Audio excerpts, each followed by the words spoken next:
right. Hello, everybody, and welcome. I'm going to slide my seat over a little bit because I do not have a guest. Everybody seems to be jumped into meetings. I was supposed to have one, but he is in a meeting. So I'm just going to slide my microphone over and we're going to do it this way. So there we go. That's how we're going to deal with it today. So if you guys did guess, right, by all of the, first the banners, everything else, and you haven't seen any of the other things that are happening, is we're live at the IACIS training event. And I know I keep saying IACIS training event. You guys are going to go, what in the heck is the IACIS training event? It is literally, I'm looking at their brochure right here, the 34th annual training event here in Orlando, Florida. And you say, man, Orlando is very nice. It is indeed.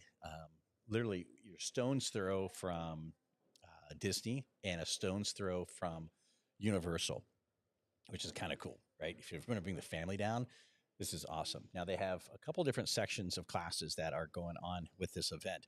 The main class is called the basic class, the BCFE. And then what it is, it's like, I don't know, I think there's 250. I'm probably getting that number completely wrong in there in the main hall. And it is literally like a football field size um, uh, of a training, right? And I counted the screens, or then I forget now what they were, but it was at least 7 big, massive projector sized screens that go across the front of the room. So all of the students can see what's going on. It's just insane. Again, I'm going to try to get a snapshot and I'll post it inside the Cyber Social Hub for you guys to take a peek at it. But I got to wait till all the students clear out in order for that to happen.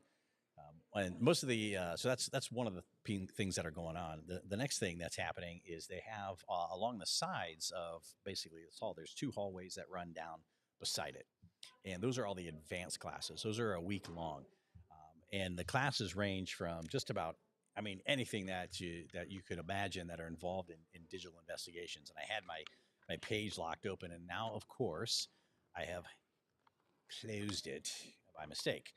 Here we go.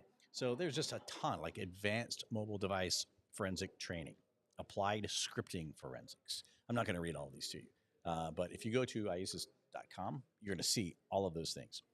I just talked to the instructor, Jessica, from the open source intelligence course, and they actually booked that class out like in a heartbeat, because obviously open source intelligence is one of the most trending, probably the most trending things in digital investigations we've seen in a while, right?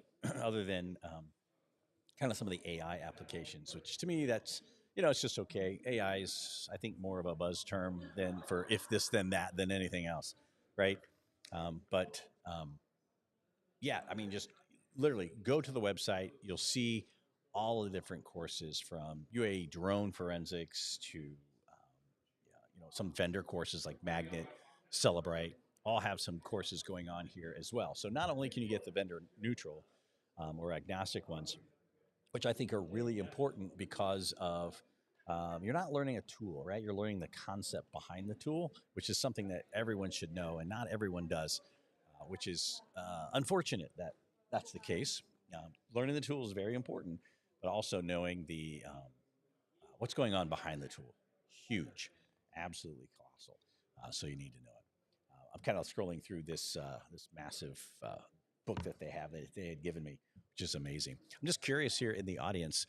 I'm looking in the chat now. We can actually see Twitter chat now, which is kind of an interesting thing that comes out. Of course, my Facebook integration, for some reason, I apologize for if you tried to watch on Facebook and you just jumped over to the YouTube channel, then you can't see it. I don't know what's going on. Facebook Meta changed something, and now I have no permissions to broadcast to my own channel on Facebook. I don't know. Then you guys, because it's funny, when we first started Cyber Social Hub, people always ask me, why don't you just start a Facebook group? Because can't control the data. I can't control it. I don't want, our the investigators' information being sold and transferred out and, all that stuff. We control the data in Cyber Social Hub. We never sell, trade, or give your information away unless you sign up for like one of our sponsors' webinars. Different story altogether when that happens. So yeah. And again, things like this, like suddenly I can't broadcast to the Facebook channel because of who knows what it is. And I'm just curious, people that are watching today, is how many of you guys have heard of IACIS training? I'd be curious. I'm kind of watching chat at the moment to see if you guys had. Just say yes.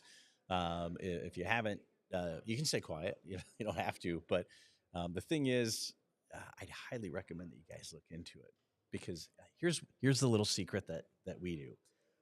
So there's three different blocks basically. You can have a booth set up down here, and I always pick the middle block. The event started Monday, right? Runs all this week, and then runs next week as well for the basic class. The advanced classes change out every week, and the reason I picked that because we exhibit on. We have the booth set up. We're literally right in the main hallway. I'm straight across the doors from the main entrances, and I might pick the camera up and actually data pilots being a bunch of nerds right now. So I'm going to show you guys this. Hold on, see if I can do this without yelling it, without breaking this thing. There, there's the doors. There's the data pilot nerds. Right there. There you go. They didn't even know I did it. He's wearing the Apple Vision going on there. He's got a VR on, and I don't know if you guys can see it or not, but that was kind of funny. Made me laugh that he's doing that out there. So the camera, I just got set on a tripod here on the desk. So that's why if you're looking at a weird angle and I keep looking at a different spot, obviously I'm not in the home studio. So I'm not, I got to remember to keep looking at the camera, not you guys. But um, right across from the main hall is where we're located here at IACIS. And so that middle block where I'm at, they have vendors that show up Monday, Tuesday, Wednesday, um, of week one, right? And then we show up, I guess Thursday, Friday of week one, and then we have to literally tear the booth down because there's a big boxing event going on down the hall. That's going to be here, and then we have to reset up. At least I do because I have all this crazy equipment that I'm dealing with. Not everybody has to do that, but then I set back up on Monday, and the reason being is you get the weekend in Orlando, right? Where Disney and the other things are located. So it's pretty awesome, right? And so we're actually I brought the family in and we're up at Cabana Bay, kind of just chilling. Literally, well, the family's chilling. I'm sitting here in the conference hall. They were at a lazy river. It's funny they called me earlier on FaceTime and just showed me um, them cruising down a lazy river. And here I sit. I'm like, all right, right on. I was a little jealous with that, but I got the weekend to go be Harry Potter for the weekend. Um, so there you have it. I'm going to look back into chat. So nobody's taken the training down here. I highly recommend that you guys do look into it. And if you want to know about any of the classes, then by all means, please let me know. I will look it up for you right now. All the stuff that's in here. There's a lot of the electronic dogs here, and that's kind of what I'm looking at now on the pages. They're walking every break. So basically, the booths are all bored out of their mind why the classes are in. Because if you look around, you saw they were playing with their VR headset, right? And I just do broadcasts on the break. It makes it a lot easier. Time goes by a little bit quicker. But when they open the doors, literally, 250 people come out those doors that I showed you guys earlier, and then another, I don't know how many come out from around the sides, but it's a lot. There's probably 450 students, easy, um, easy here, and it's probably some of the best quality training I've ever taken. Because again, I took it for you guys watched the sessions earlier.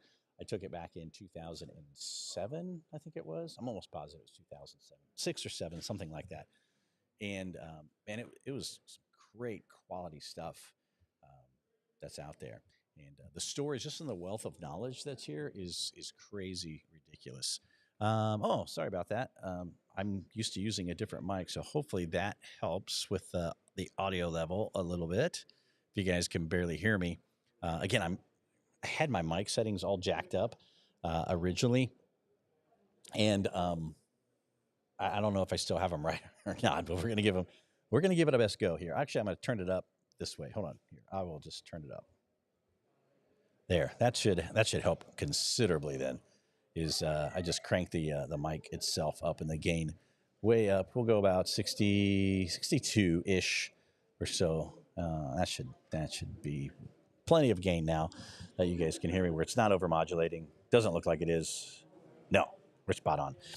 So there we have it. I wish you guys could see.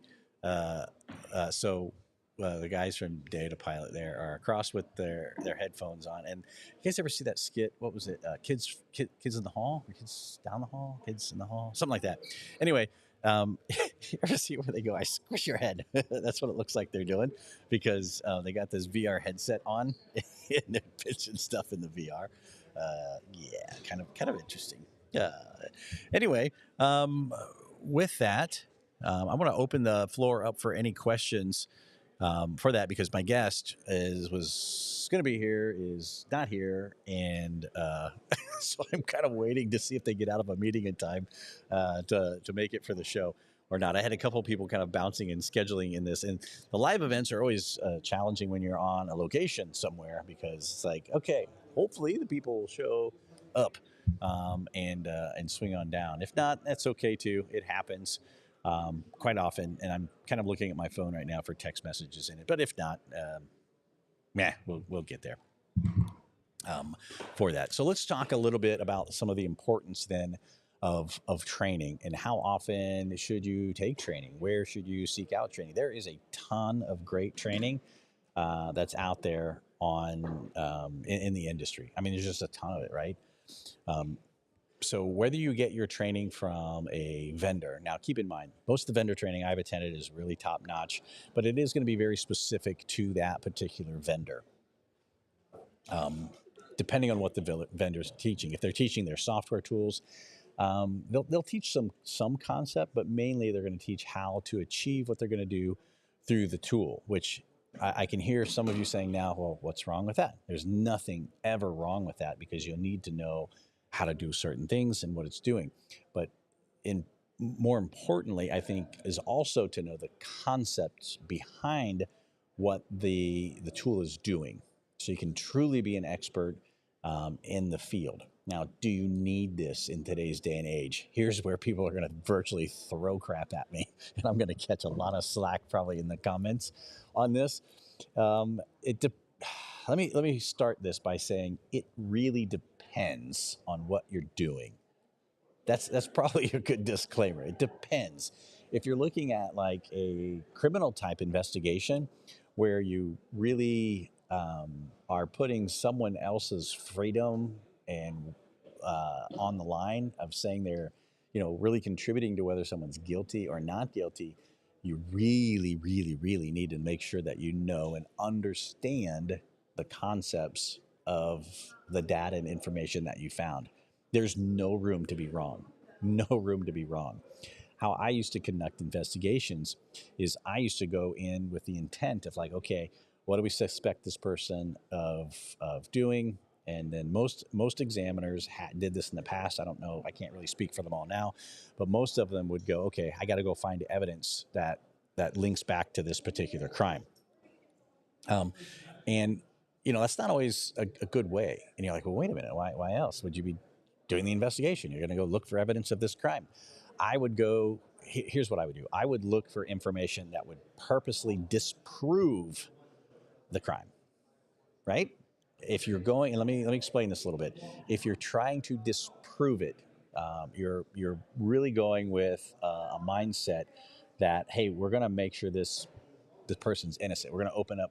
If you look at things this way, there's less chance of making those massive mistakes of getting someone convicted or their freedoms taken away on a mistake. Again, I know I'm going to catch slack in the comments and some crap on that, but it's okay. That's the way I did things, and I still like to conduct things, even though I really don't do investigations anymore. When I'm looking at, the scenarios or someone's asking my advice, that's the way I suggest that people approach it. Because as you're going through the investigation at that point, if you're finding, oh man, there's this evidence piling up. Okay, that's not good. It makes it harder to disprove this because now we see this. And then, wait, now we're seeing this piece. And you may get to the point where you're going, look, there's no way I can disprove this has happened now. There's just too much other information and data that's setting here. I can't. At that point, if you want to switch your direction of your investigation, go, okay, let's go let's go find the rest of it. I can't say that he didn't.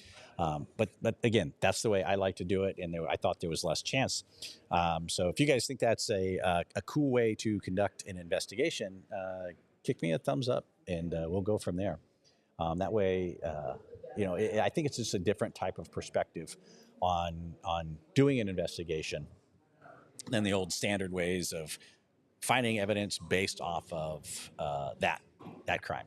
Let's go disprove that crime. And if you can't disprove it, if the evidence is so overwhelming, then you can switch your up to. It's like, okay, let's go get the basic stuff I need here, and we're going to go get the rest of the evidence if it can't be disproven.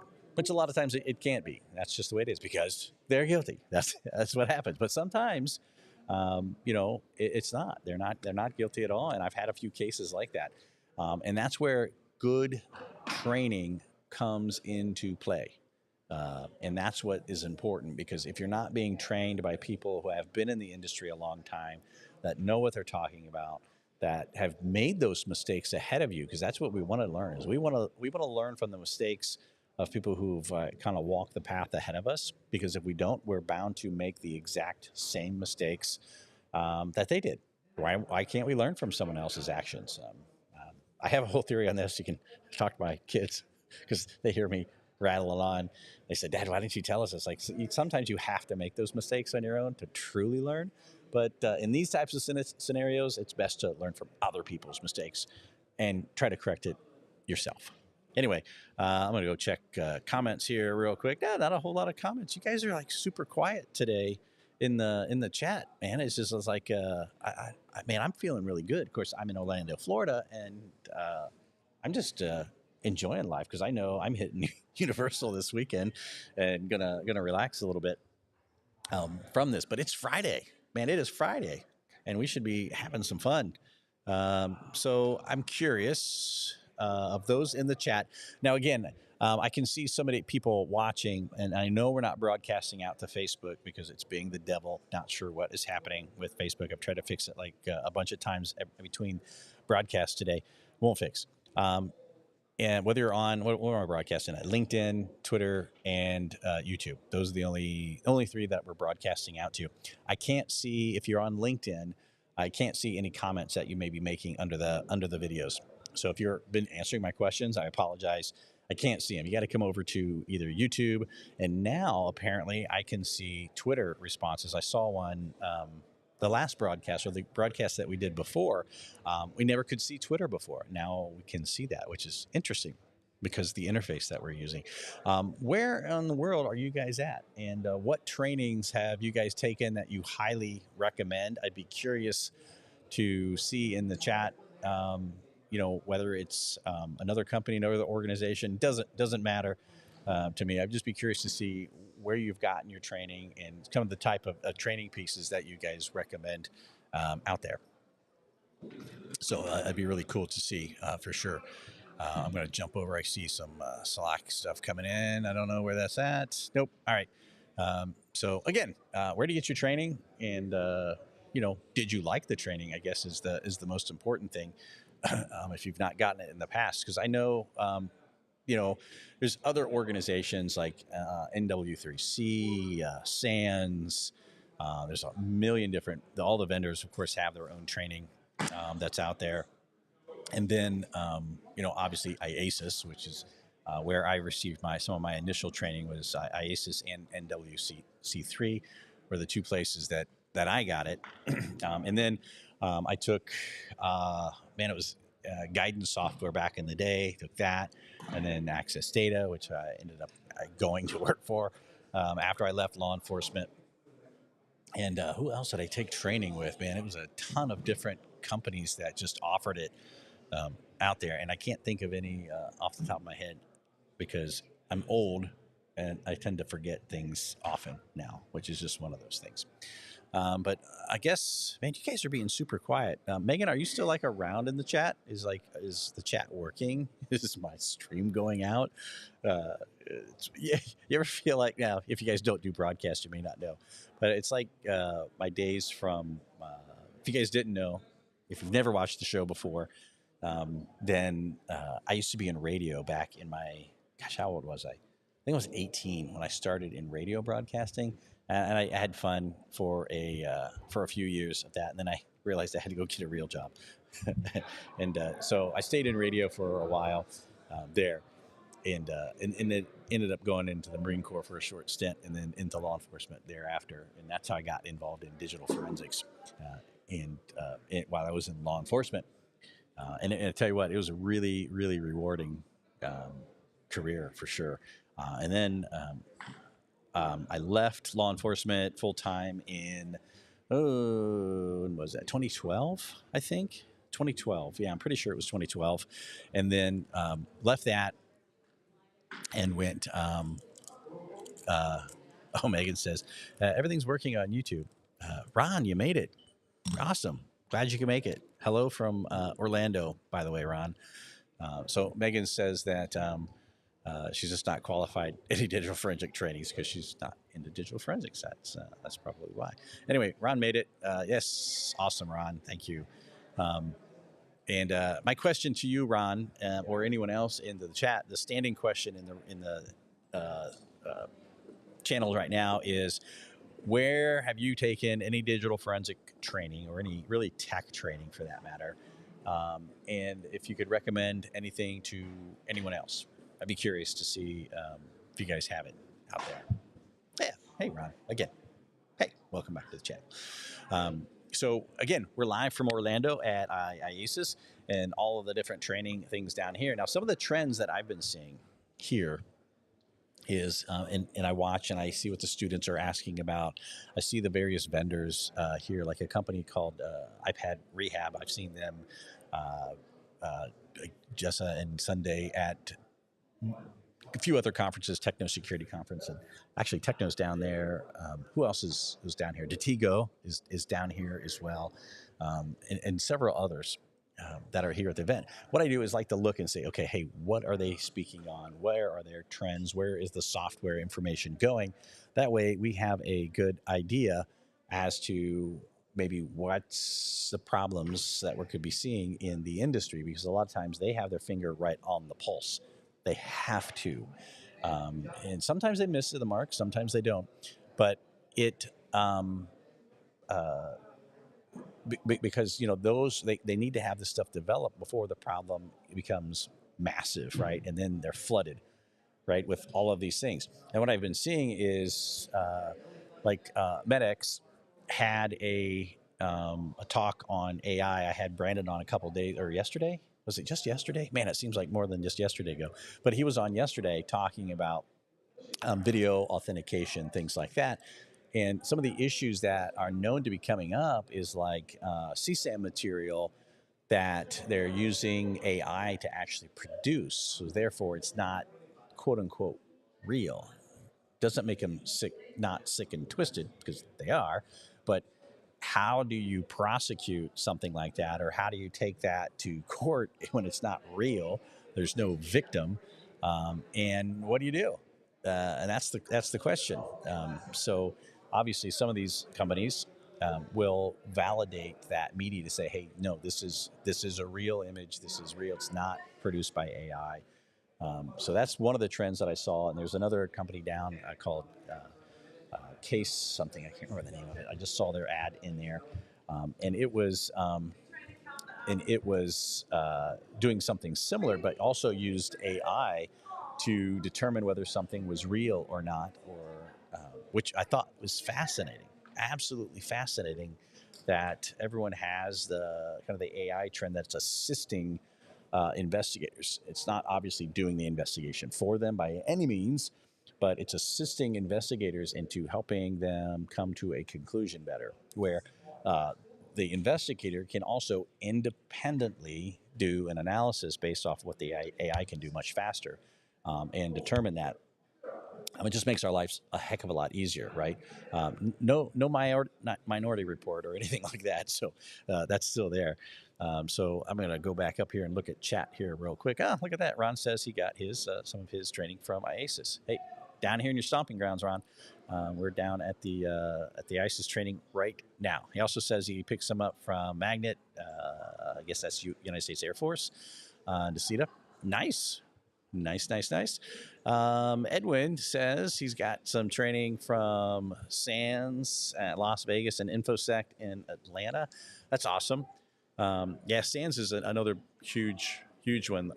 There's also in my opinion, again, nothing against SANS, but it's top-notch quality stuff that I've always seen come out of there. The price tag's just a little bit higher than what I can afford.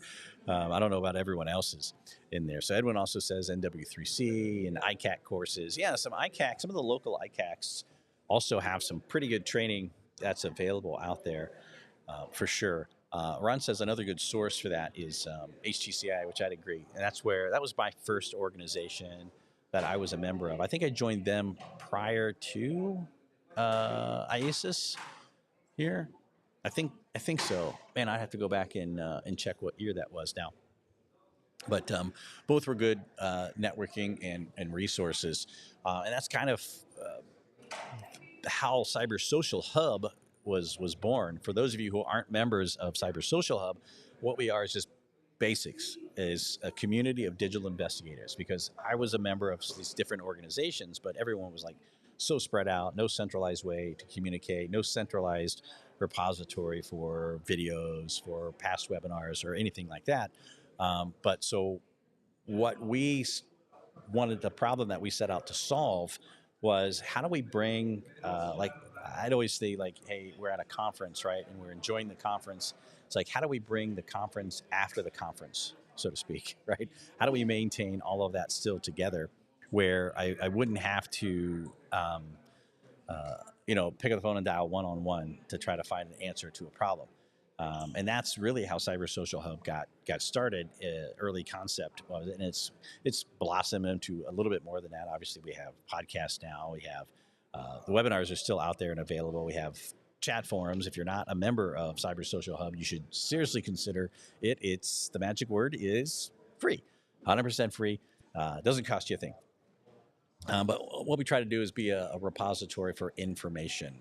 And a lot of that we rely on our members too, to kind of help spread. If somebody asks a question, hopefully you know the answer to it. You can maybe point them in the right direction. If you don't know the answer, again, bump them to, hey, you might want to look into this training or that training, or hey, I know so-and-so has a white paper over here. We don't care if you reference other websites. Don't care.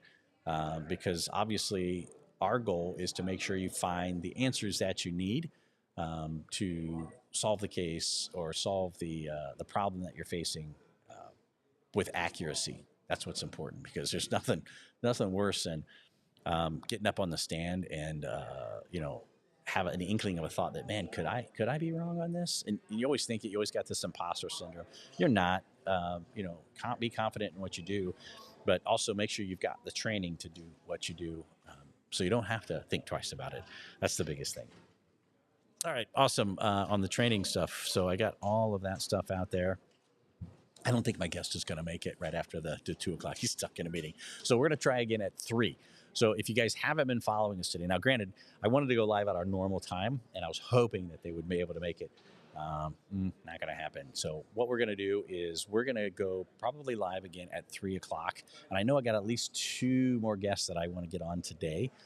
For sure. So we'll go live at probably right after 3 o'clock, maybe 3:05, something like that Eastern, because it's 2:30 right now Eastern. If you're watching this live, if you're watching this in post, doesn't matter. You can skip to the next video if you're watching this after the fact.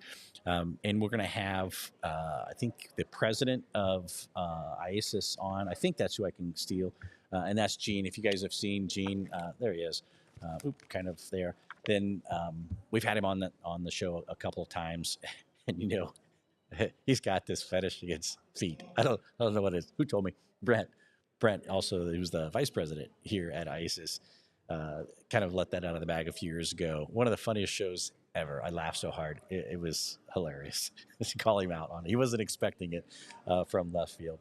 And I think I'm going to drag one of the guys from the Tigo down, and we'll have a little chat with one of those guys too from down there, so you can find out the latest what's going on with those guys. All right, so with that, this is going to be a really short, normal Friday one, because you guys are like super quiet. Everybody's just kind of chillaxing and chilling. So I appreciate everyone hanging out. But again, we're going to fire up again in about probably about 30 minutes or so at this point. So what you can do, if you haven't done so yet, make sure you subscribe to the channel. Go ahead and hit the subscribe button if you're on YouTube. If you're not on YouTube right now, that's how we kind of send the alerts out, is from that. You can jump over to YouTube, just search for Cyber Social Hub. You'll find us. You can hit the bell icon to get notified when we go live. So that we do hit the live button from these events, like we've gone several times already, live from just this event. You guys will get the information. My personal favorite thing to hear, especially at events like this, because I get in contact with people that's been doing forensics like a really long time. If you guys saw with earlier, I had Alan Thomas on, and I had Bill on as well, and both of those guys been in forensics a long time. Bill was with Las Vegas Metro, and then Alan was with Met Police over in the UK. And it's interesting just to hear the stories that these guys have had and how some of the evolution of digital forensics and the challenges that they've had to face over time. If you didn't get a chance to see either of those two episodes, they're here. And Abby created a nice little category for us. So it's called IACIS 2024, something along like that. You'll see it down. If you're looking at our YouTube page, you'll see the category. You can go back and watch the ones specifically from this event. So with that being said, nobody else has any questions or anything like that. Like, hey, what's going on this at IACIS? What's going on here? I don't see anything like that. Then I'm going to wrap this up.